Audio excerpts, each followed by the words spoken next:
어떤 유명한 명예인 의사가 장수를 누린 후에 임종을 맞이하게 되었습니다. 임종을 맞이하게 되니까 마을 사람들이 유명한 명의 의사를 찾아가서 하는 말이, 당신이 죽으면 우리 마을 사람들의 병 걸렸을 때 누가 고쳐줍니까? 그랬더니 세 가지 명의를 소개해 주더랍니다. 그 세 가지 명의가 음식, 수면, 운동, 세 가지면 충분하겠죠. 음식 잘 먹고 잠 잘 자고 적당한 운동을 하면 건강을 유지할 수 있을 것입니다.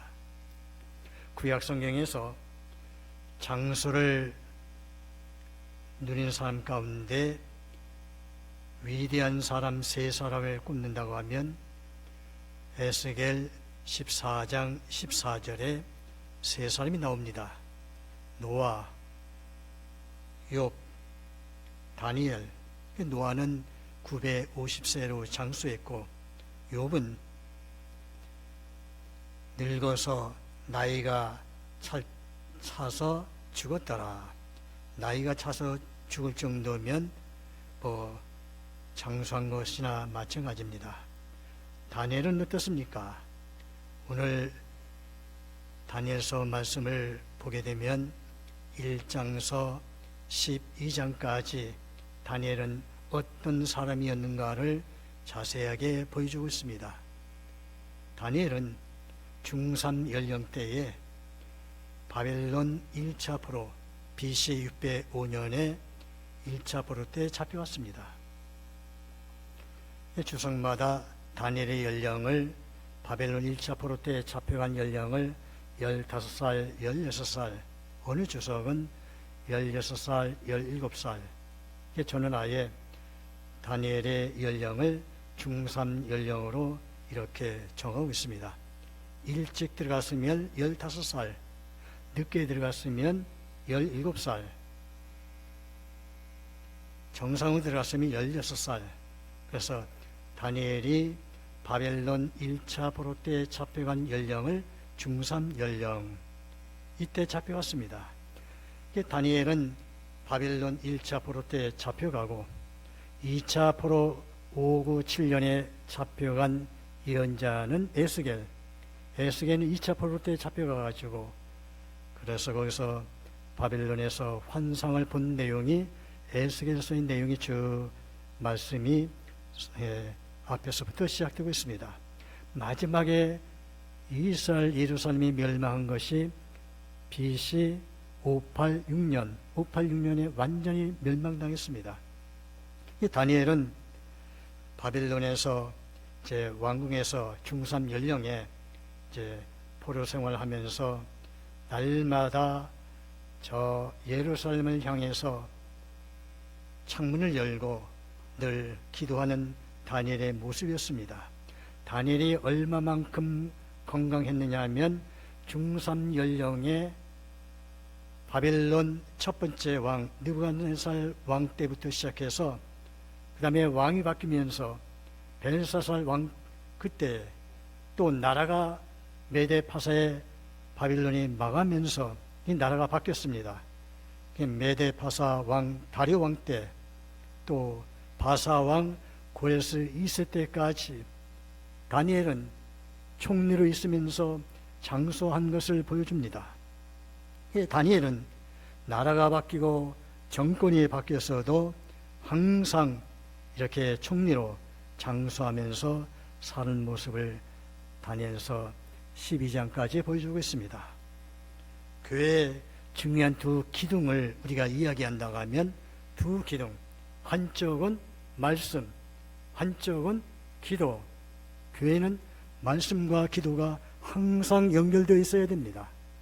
다니엘서 1장서부터 마지막 12장까지 다니엘이 하나님의 사람으로서 마지막까지 장수하면서 총리로, 왕이 바뀌고 나라가 바뀌고 이렇게 바뀌었어도 하나님께서 다니엘을 마지막까지 이렇게 쓰셨던 것은 한쪽은 말씀이요, 한쪽은 기도 생활, 이런 생활을 다니엘이 했다고 하는 것입니다. 그래서 우리 1장을 보게 되면 다니엘이 이제 바빌론 포로로 중삼 연령에 잡혀가면서 왕궁에서, 이 당시에 왕궁에서는 이 나라 많은 소년들을 다 붙들어다가 교육을 시켜서 아주 바벨론화 만들어 가지고, 그래서 다니엘을 통해서 이스라엘 백성들을 바벨론화 만들기 위해서 교육을 시킬 때에 왕궁에 있는 음식을 잘 먹여가지고 이제는 건강한 모습으로 지혜롭게 그렇게 잘 양육시키기 위해서 왕궁에서 훈련시킵니다. 이때 다니엘은 왕궁에서 왕이 먹는 음식 이것에 더럽히지 아니하고 채식만 먹고서 이렇게 환관장에게 요구하면서 10일 한번 시험해 보십시오. 그러면 하나님이 저와 함께 하셔서, 하나님이 함께 하셔서 고기 모든 좋은 음식을, 왕이 먹는 음식을 먹는 소년, 다른 소년들보다 제가 더 건강할 테니까 한번 시험해 보십시오. 이렇게 환관장에 구하고 날마다 다니엘은 말씀 보고 기도하면서 하나님께 간구하면서 나중에 결과는 다른 소년들보다 더 건강하고 더 지혜롭고 모든 아름다운 모습을 보여주는 모습을 1장에서 우리에게 보여주겠습니다. 다니엘서 2장에 보면은 바벨론 왕 느부갓네살 왕이 꿈을 꾸죠. 근데 꿈을 꾸는데 내용을 잃어버렸습니다. 잊어버려가지고 술객과 박수들 모아놓고 내가 간밤에 꿈을 꾸었는데 이 꿈을 찾아내고 그런 다음에 해석까지 해내라. 그러지 않으면 다 죽여버리겠다. 이제 마지막에 술객과 박수들은 이제는 다 죽게 되었습니다. 이때 다니엘이 말씀 붙잡고 기도하면서 하나님께 간구하면서 이걸 다 해결한 다니엘의 모습을 보여줍니다. 그런가 하면 6장에서는 다니엘은 사자굴 속에 들어갈 수밖에 없는 상황에서도 언제나 기도하면서 승리한 모습을 보여줍니다. 10장에 넘어가면은 큰 전쟁에 관한 환상이 나오게 됩니다. 이것을 놓고 다니엘은 기도하면서 3주간 동안 금식 기도하면서 이렇게 기도한 모습을 보여줍니다. 다니엘은 마지막까지 나이가 많아도 환경이 좋지 아니해도 언제나 한쪽은 말씀 보고 한쪽은 기도하는 다니엘의 모습을 다니엘서 1장서부터 마지막 12장까지 우리에게 보여주고 있습니다. 자, 그래서 다니엘이 68년 되던 해입니다. 바벨론 포로 잡혀간 지 68년 되던 해. 그러면 다니엘 나이가 얼마쯤 됐을까요? 중3 연령을 16살로 보면 68년 되는 해면 나이가 얼마쯤 됐을까요? 16살에 68년쯤 되어서 책을 보다가 엄청난 것을 발견합니다. 때는 나이가 84세쯤 됐을 때 나이가 많아도 환경이 좋지 않아도 항상 말씀 보고 예레미야서의 말씀을 읽다가 엄청난 것을 깨닫게 됩니다. 오늘 2절 말씀을 보지 않았지만 우리 2절 말씀을 다 같이 한번 보시기 바랍니다. 다니엘의 책을 통해서 여호와께서 말씀으로 선지자 예레미야에게 알려주신 연수를 깨달았나니 하나님께서 누구에게 주신 연수를 깨달았나니 선지자 예레미야에게 주신 연수를 깨달았나니 예루살렘의 황폐함이 얼마 만에 그치리라 70년 만에 그치리라. 다니엘이 어떤 말씀 읽다가 예레미야서를 읽다가 예레미야서 29장 10절 말씀에 뭐라고 말씀했느냐면 바벨론에서 포로 생활 70년이 다 차면 너희를 예루살렘으로 돌아오게 하리라. 바벨론에서 포로 생활 70년이 다 차면 예루살렘으로 돌아가게 하리라. 지금 다니엘은 바벨론 포로 생활 68년 되던 해입니다. 몇 년 남았어요? 2년 남았어요. 그러니 다니엘은 지금 얼마나 감격스럽고 흥분합니까? 이렇게 말씀을 읽고 감격스럽고 흥분할 때에 그러면 하나님 앞에 어떤 마음이 일어날까요? 기도하는 마음이 일어납니다. 때를 따라서 우리가 많은 사람들이 집에서 하나님 말씀 읽을 때는 별로 감동이 오지 아니었던 말씀인데 병원에 입원하면서 이제 하나님 말씀을 읽다가 갑자기 나도 모르게 감격스러워서 눈물이 날 때도 있죠. 그럴 때는 어떻게 합니까? 하나님 감사합니다. 기도하면서 하나님과 가까워지는 그 모습, 하나님 말씀을 읽고 감격스러운 말씀이 나를 깨우치면 성령께서 우리에게 역사하시는 그런 시간인 줄로 여러분들 꼭 믿고 말씀 읽다가 나에게 주신 말씀이 은혜스러운 말씀이면 그때 하나님 앞에 가까이 하면서 기도하는 시간이 되어야 됩니다. 오늘 말씀에 다니엘은 이렇게 2절 말씀을 읽고서 엄청난 것을 지금 발견하고 깨닫습니다. 그랬더니 3절 말씀에서는 뭐 하기 시작합니까? 금식하고 베옷을 입고 기도하며 간구하기를 결심하고, 그래서 4절서부터 20절까지는 다니엘의 기도의 내용입니다. 다니엘이 어떤 기도했을까요? 민족을 위해서 중보하는 기도 내용입니다. 구체적으로 회개하는 기도의 내용입니다. 4절 말씀에 보면 이렇게 기도합니다. 기도하며 자복하여. 5절 말씀에는 범죄하였습니다. 6절 말씀에는 주의 말씀을 듣지 아니했습니다. 7절 말씀에 율법을 행하지 아니했습니다. 14절 말씀에 주의 목소리 듣지 아니했습니다. 15절 말씀 악을 행했습니다. 19절 말씀 주여 용서하여 주옵소서. 마지막 20절 말씀 죄를 자복하며 기도합니다. 다니엘은 말씀 보고 엄청난 것을 발견하면서 깨달으면서 이제 하나님 앞에 금식하면서 기도하며 간구하는 기도의 내용이 민족을 위한 중보 기도, 구체적인 회개 기도였습니다. 여러분, 기도하고 나면 결과가 와야 되겠죠. 결과는 21절부터 23절까지가 다니엘이 기도하고 나서 결과가 나오고 있습니다. 21절 말씀에 내가 기도할 때에, 누가 기도할 때에? 다니엘이 기도할 때에, 다니엘이 기도할 때에 가브리엘이 좋은 소식을 가져왔다고 했습니다. 하나님 말씀 읽다가 천사장 가브리엘이 나타날 때는 어떤 소식일까요? 가브리엘이 나타나면 좋은 소식이 나타납니다. 예수님의 탄생 때도 가브리엘이 좋은 소식을 가지고 나타났죠. 전쟁이 일어날 때는 어떤 소식이라고요?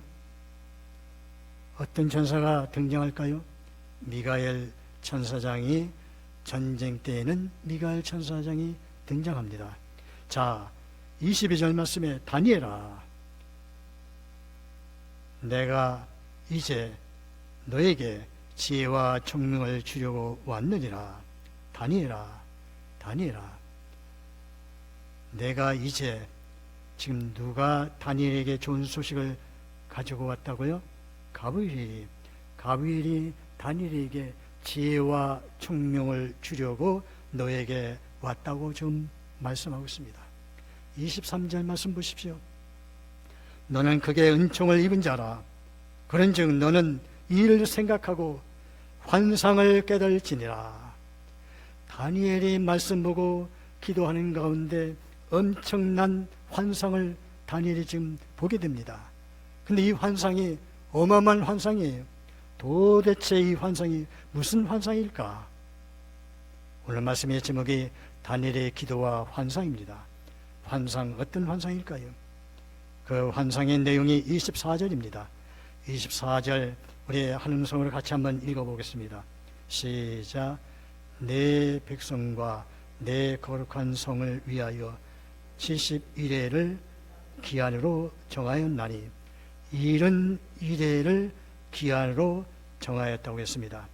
여기 보면 24절에 보면 내 백성과, 누구의 백성일까요? 다니엘의 백성이에요. 다니엘은 어느 나라 사람입니까? 이스라엘 사람이에요.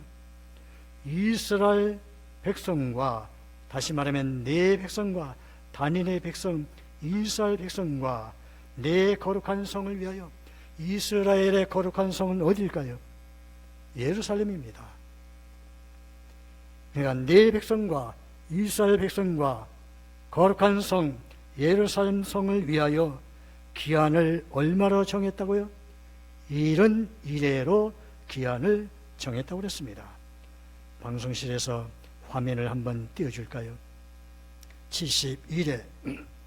자, 앞에 화면을 보시면 71회 다니엘서 9장 24절, 다니엘서 9장 24절 하면 바로 다니엘에게 네 백성과 내 거룩한 성을 위하여 기한을 얼마로 정했다고요? 이른 이래로 기한을 정했다. 71회가 왜 중요할까? 71회가 왜 중요할까?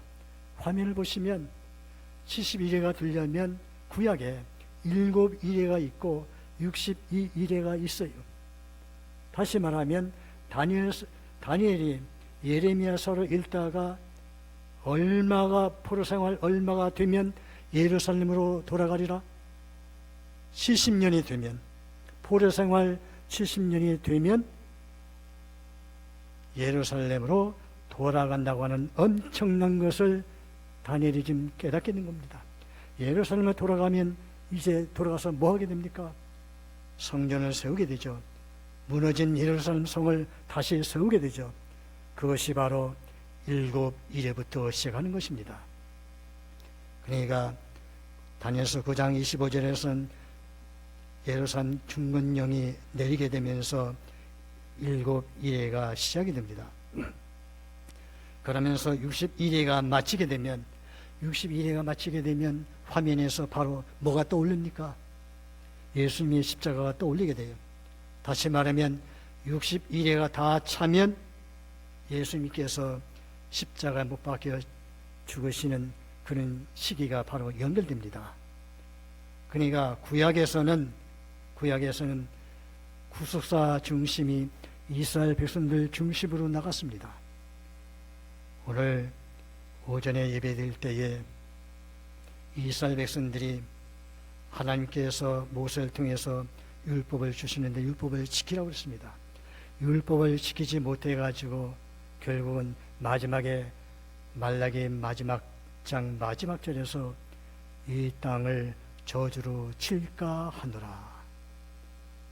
예수님이 오실 수밖에 없는 상황이 되었습니다. 구약의 구속사가 이스라엘 중심으로 구속사가 쭉 나가다가 예수님이 오시면서부터 이스라엘 백성들의 복음을 받아들이지 아니했기에 이스라엘의 구속사는 신약에 와서 멈추게 되었습니다. 신약에 와서는 복음이 온 땅의 이방 지역에, 전 세계에 복음이 땅끝까지 지금 전파되고 있습니다. 그러기에 지금은 신약 시대입니다. 지금은 신약 시대. 방송실에는 화면을 계속해서 끄지 마시고 그냥 놔두세요. 자, 신약에는 이방인 시대가 끝나면 바로 이어서 뭐가 나옵니까? 한 일회, 구약의 7일회와 62일회 합하면 얼마가 될까요? 7일회, 62일회 합하면 69일회. 그런데 24절 말씀에서는 다니엘 네 백성과 내 거룩한 성을 위하여 기한을 얼마로 정했다고요? 70일에 72일로 기한을 정했어요. 그럼 구약에서는 7일회와 62일회가 합치면 69일회. 얼마가 남습니까? 한 일회가 남았습니다. 한 이래가 언제냐? 9장 27절에 한 일에 대한 말씀이 나오고 있습니다. 그 한 일에는 한마디로 말하면 7년 대환란, 마지막 때입니다. 마지막 때. 이 마지막 때 한 일의 때까지는 끝까지 전쟁이 있겠다고 하는 말씀입니다. 그런데요, 71회가 왜 중요할까요? 온 세상을 71회로 정해 놓았다고 하는 것입니다. 이스라엘을 위해서 정해 놓은 기간이 71회라고 하는 것입니다. 무슨 말씀이에요? 이스라엘 위해서 71회로 정해 놓았고 온 세상을 71회로 정해 놓았다고 하면 이스라엘이 끝나면 온 세상을 끝난다고 하는 것입니다. 온 세상이 끝난다고 하면 바로 언제가 온 세상이 끝납니까? 화면을 보면 예수님이 재림 때, 예수님이 재림은 바로 한 일회가 끝나게 되면 바로 예수님이 재림하시는 장면입니다. 그래서 71회를 내 백성과 내 거룩한 성을 위하여 이른 이래를 기한으로 정해놓았다. 온 세상을 71회로 기한을 정해놓았다. 이스라엘을 위해서 정해놓은 기간이 71회라고 하는 것입니다. 그래서 우리는 성경 창세기 1장부터 요한계시록 22장까지 전체 언약의 말씀, 바로 마지막 때에, 지금 구약에서는 이스라엘 백성들이 율법을 지키지 못해가지고 신약시대 예수님이 오실 수밖에 없는 그 예수님을 이스라엘 백성들이 메시아로 영접하지 않고 예수님 십자가 못 박혀 죽였습니다. 그래가지고 구약의 이스라엘 백성들의 구속사가 멈춰졌습니다. 그랬더니 이제 신약시대는 이스라엘 백성들이 예수님이 영접하지 않고 메시아로 영접하지 않고 이제 신약시대에 이제 땅끝까지 지금 복음이 전파되고 있습니다. 그래서 일명 뭐라고 이야기를 많이 하느냐면 온 세상의 중심은 이스라엘이요, 전 세계의 중심은 이스라엘, 이스라엘 중심은 예루살렘, 예루살렘의 중심은 말씀, 바로 예루살렘의 중심은 성전이요 성전의 중심은 말씀. 그래서 창세기 1장부터 요한계시록 22장까지 이 언약의 말씀, 마지막 때가 되면 이스라엘이 돌아오게 되는데 그때까지 어떤 현상이 생기느냐? 신약시대, 이방인시대에, 지금 이 시대에 끝까지 전쟁이 있겠다고 말씀하고 있습니다. 여러분들 말씀 26장 같이 한번 읽어볼까요? 26절 시작.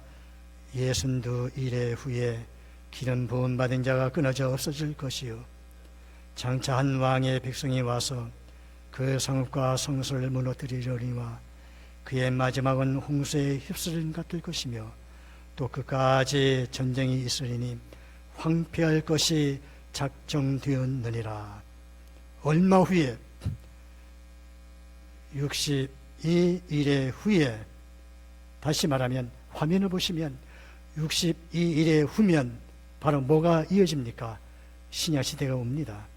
62일의 후에 신약시대에 그러면 뭐가 끊어져 없어질 것이며 기름 부음 받은 자가 끊어져 없어질 것이며 예수님께서 십자가 못 박혀 돌아가신 말씀을 여기서 지금 예언해 주시는 말씀입니다. 그러니 하나님 말씀은 이렇게 예언해 주신 말씀인데 예언대로, 약속대로, 언약의 말씀대로 계속해서 지금 이루어가고 있는 것을 우리에게 보여주지 않습니까? 그러면서 마지막은 끝까지 뭐가 있겠다고요? 전쟁이 있으리니. 그래서 화면에 다니엘서 9장 26절에 끝까지 전쟁이 있겠다고 말씀했습니다. 거기에 밑에 마태복음 24장의 말씀은 바로 종말론에 관한 말씀입니다. 마지막까지, 종말까지, 끝까지 전쟁이 있겠다고 했습니다. 유대인들이 예수님이 십자가에 못 박혀 죽일 때에 뭐라고 했습니까? 이 모든 대가는 우리와 우리 후손이 다 감당하겠다. 그런데 언약의 말씀, 예언의 말씀대로 이렇게 진행되는 것을 역사적으로 보여주고 있습니다. 바로 이스라엘은 AD 70년에 로마 티토 장군에 의해서 완전히 멸망을 당했습니다. 그래서 멸망을 당해서 전 세계적으로 흩어졌습니다. 그래서 뭐라고 그래요? 디아스포라고 그러죠. 전 세계적으로 흩어진 이스라엘 민족이 영국의 발포 선언과 함께 이제 이스라엘 흩어진 민족이 다 본국으로 돌아가자 운동이 일어나가지고 시온주의 운동이 일어나서 독립한 것이 1948년 5월 14일 독립을 했습니다. 이렇게 독립을 하니까 이스라엘 바로 근처에 있는 중동 국가들이 이스라엘의 독립은 인정할 수 없다. 이렇게 해서 일어난 전쟁을 가리켜서 중동전쟁이라고 합니다. 중동전쟁. 첫 번째 일어난 전쟁이 언제일까요? 역사적으로 우리에게 보여줬습니다. 1948년 5월 14일 날 이스라엘이 전 세계적으로 다 흩어진 디아스포라가 전 세계적으로 식민지 국가는 엄청나게 많았죠. 우리나라도 일본에 36년간 얼마나 식민지 생활했습니까? 그러나 이스라엘은 식민지가 아니라 완전히 멸망해서 전 세계적으로 민족이 다 흩어졌습니다. 그런데 하나님께서 한 번 택한 민족은 온 세계 중심 이스라엘, 구약의 아브라함을 선택하고 부르시면서부터 아브라함의 아들 이삭, 이삭의 아들 야곱, 야곱의 아들 12아들 통해서 저 애굽 땅에서부터 히브리 민족으로부터 시작해서 역사적으로 하나님께서 선택한 민족은 이렇게 말씀 불순종하면서 율법을 지키지 않으면서 엄청난 고통 가운데서 참 힘든 생활을 했지만 한 번 택한 민족은 하나님께서 끝까지 지켜주시는 것이 언약의 말씀이요 약속의 말씀 성경에서 우리에게 보여주고 있습니다. 역사적으로 보여주시는 것이 1948년 5월 14일 날 이스라엘이 독립을 했는데 바로 이틀 후에 1948년 5월 16일 중동 국가 5개 국가, 저 이집트, 시리아, 요르단, 레바논, 이라크가 5개 국가가 독립한 지 이틀밖에 안 되는데 쳐들어갔습니다. 그런데 이스라엘이 이겼습니다. 세상에 독립한 지 이틀 만에 5국가가 쳐들어왔는데 어떻게 이길 수 있어요? 그런가 하면은 1956년 10월 29일 날 이집트가 수에즈 운하 전쟁을 일으켰습니다. 이때도 역사적으로 보면 이스라엘이 시리아 반도를 침공해서 이겼습니다. 그런가 하면 중동 전쟁 세 번째 전쟁을 6.1 전쟁, 여러분들이 기억하시죠? 6.1 전쟁 하면 1967년 6월 5일부터 12일까지 이때 6.1 전쟁은 바로 이스라엘 놓고 주변의 4개 국가 이집트, 시리아, 요르단, 이라크가 점령했는데 역사적으로 생생하게 기억하죠. 이스라엘이 이겼습니다. 네 번째 전쟁 속죄일의 때에 전쟁이 일어났습니다. 속죄일에는 군인들이 다 휴가 떠나고 없는 때입니다. 이집트가 기습 공격을 했습니다. 그런데도 이스라엘이 이겼습니다. 5번째 중동 전쟁은 2006년도에 이스라엘과 레바논 전쟁에서도 이스라엘이 이겼습니다. 2008년, 2009년에는 이스라엘과 가자 지구 전쟁 기억하시죠? 전쟁 때마다 이스라엘이 다 승리했습니다. 전쟁은 바로 하나님에게 속한 것이었습니다. 바로 성령에서 우리에게 언약해 주시고 약속해 주신 대로 역사적으로도 우리에게 보여주고 있습니다. 전쟁은 하나님께 속한 것이기에 모두 하나님이 하신 일이었습니다. 하나님은 이스라엘을 절대로 포기하지 아니하신다고 하는 것이 바로 성경에서 우리에게 약속해 주신 말씀이요 언약의 말씀입니다. 앞으로 끝까지 전쟁이 있겠다고 했습니다. 전쟁이 끝까지 있으면 한 일에, 저 화면에 보시면 한 일에 27절 말씀, 27절 말씀 같이 한번 읽겠습니다. 시작.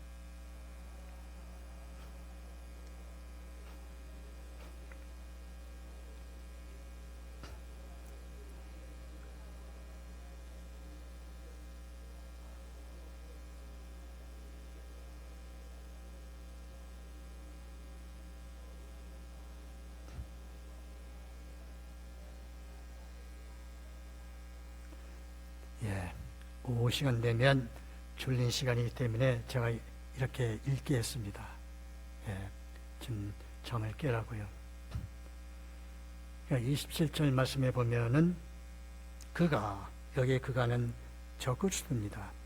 마지막 한 일의 그 기간은 7년 대환란 기간입니다.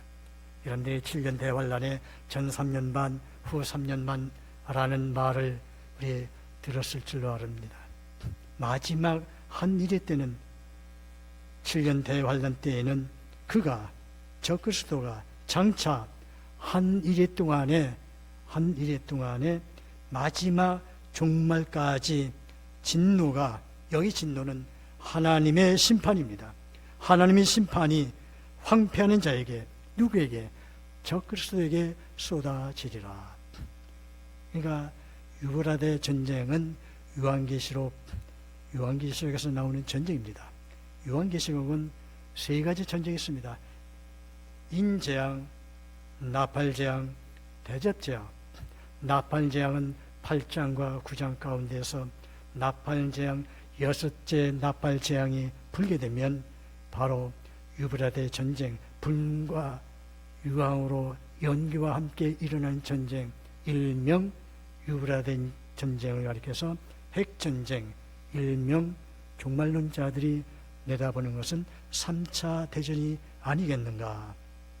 마지막 한 일이가 되면 이렇게 재앙이, 하나님의 심판이 쏟아진다고 하는 것입니다. 이때가 되면, 이때 되기 전에 바로 구약에서 하나님 말씀을, 율법을 지키지 못한 이스라엘 백성들이 이제는 예수님이 참 메시아다 알고 깨닫고 돌아온다고 하는 것입니다. 이스라엘 백성들이 홍해를 건너서 마지막에 광야로 들어갈 때에, 홍해를 건널 때에 뒤에서는 애굽의 군대가 쳐들어옵니다. 그러면서 이스라엘 백성들이 홍해를 다 건너자마자 애굽의 군대를, 홍해 물이 다 합쳐지면서 다 빠져 죽는 모습을 보고 이스라엘 백성들이 전체가, 민족이 하나님을 향해서 찬양하는 그런 모습을 울려 퍼지는 것을 우리는 보게 되었습니다. 이런 것처럼 마지막 때가 되면 이스라엘 백성들이 예수님을 메시아로 받아들이고 구주로 받아들이고 돌아온다고 하는 것입니다. 그때쯤 되면 바로 전 세계적으로 복음이 땅끝까지 전해지는 것이 다 마치게 됩니다. 그러니까 어느 때가 마지막이 될 것인가? 마지막에 되는 것은 이스라엘의 회복이 두 가지만 회복이 되면 마지막 때가 된다고 하는 것입니다. 그 두 가지 회복은, 하나는 육적인 회복입니다. 육적인 회복은 이스라엘이 독립한 것이 육적인 회복입니다. 1948년 5월 14일 이미 회복되었습니다. 독립했습니다. 이제 남아있는 것은 한 가지만 회복되면 됩니다. 영적인 회복입니다. 영적인 회복은 이스라엘 민족이 예수님이야말로 참 메시아다 받아들이고 민족적으로 돌아오면 한쪽은 전 세계적으로 땅끝까지 복음이 다 전파되게 된다고 하는 것입니다. 이렇게 되면 또 자연현상 과학적으로 내다보는 것, 계속해서 지진이 점점 어떻습니까? 과거에 우리나라는 지진이 20년 전만 해도 지진이라는 건 몰랐습니다. 그런데 점점 가면 갈수록 지진이 많아지고 점점 깊어지고 횟수가 점점 많아집니다. 요한계시록에서는 마지막 재앙이 대접재앙입니다. 대접재앙 가운데서도 마지막 7번째 대접재앙은 하늘 보좌, 하나님의 보좌가 다 열리면서 모든 것이 다 쏟아 붓는다고 말씀하고 있습니다. 쏟아 붓면 우박은 사람 몸무게 60kg 몸무게 우박이 우수수 떨어지고, 또한 지진과 함께 마지막으로 다 끝내버리는 재앙이 마지막 재앙입니다. 우리에게 뭘 보여줍니까? 마지막 때가 되면 이렇게 자연현상으로 과학적으로 많은 과학자들도 마지막 때가 되면 북극과 남극에 있는 빙하가 지금 점점점 녹으면서, 우리가 염려하는 것이 뭐가 염려합니까? 빙하가 녹으니까 그 속에 묻혀 있었던 많은 전염병이 다 흘러나와 가지고 이제 전염병이 점점 활기를 치면서 우리 인간들을 괴롭히는 때가 점점 가게 됩니다. 마지막 때 된 모습을 어떻게 우리가 시대적으로 분별합니까? 우리 하나님 말씀을 통해서 분별할 수 있고, 또 역사적으로 또 자연현상으로 우리가 분별할 수 있습니다.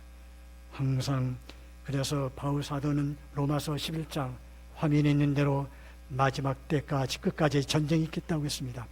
11장 25절에 바로 바울 사도는 뭐라고 말씀하고 있느냐면, 형제들아 너희가 이 신비를 모르기를 내가 원하지 아니하노니 이 신비는 이방인의 충만한 수가 들어오기까지, 이방인들의 복음이 땅끝까지 다 전파되면, 로마서 11장 26절에서는 온 이스라엘이, 여기 온 이스라엘은 유대인과 전 세계 이방인과 함께 모두가 구원을 받으리라.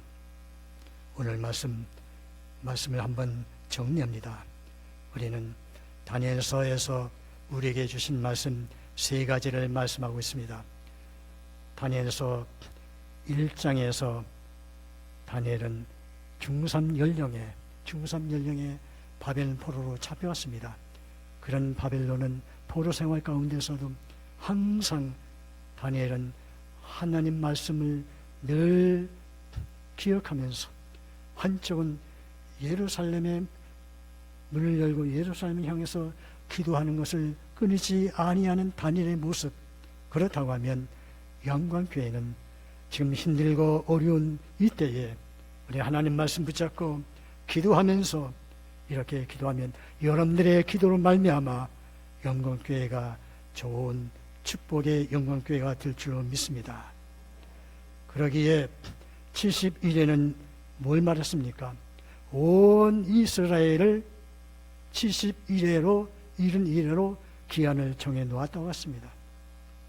그러니까 이스라엘을 위해서 정해 놓은 기간이 얼마라고요? 71회입니다.